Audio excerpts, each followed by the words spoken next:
இப்போ ரஷ்யாவில் எடுக்கப்பட்ட ஒரு ஃபோட்டோவை பார்த்து மொத்த உலக நாடுகளும் கதிகலங்கி போயிருக்கு.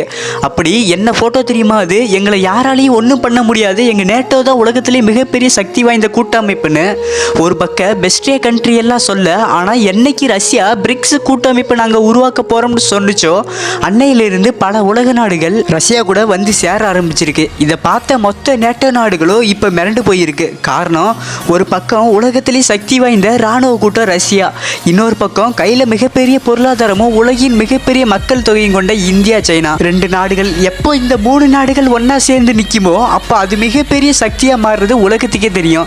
அந்த வகையில் இப்போ ரஷ்யாவில் நடந்த பிரிக்ஸ் மாநாட்டில் நம்மளாம் ஒரே உறவுகள் தான், எங்கள் மொழி உங்களுக்கு புரியும், உங்கள் மொழி எங்களுக்கு புரியும்னு ரஷ்ய அதிபர் புட்டின் இந்தியா கிட்ட சொல்ல, இனிமேல் நமக்குள்ள எந்த ஒரு எல்லை பிரச்சனை வேணான்னு சீனாவை முன் வந்து இந்தியா கிட்ட வந்து சொன்னதுன்னு இந்த மூணு நாடுகளும் ஒன்று சேர்ந்து பேசினதை பார்த்த மொத்த உலக நாடுகளும் மிரண்டு போயிருக்கு. மறக்காம நம்ம சேனலுக்கு சப்ஸ்கிரைப் பண்ணிட்டு வீடியோவுக்கு லைக் பண்ணிடுங்க.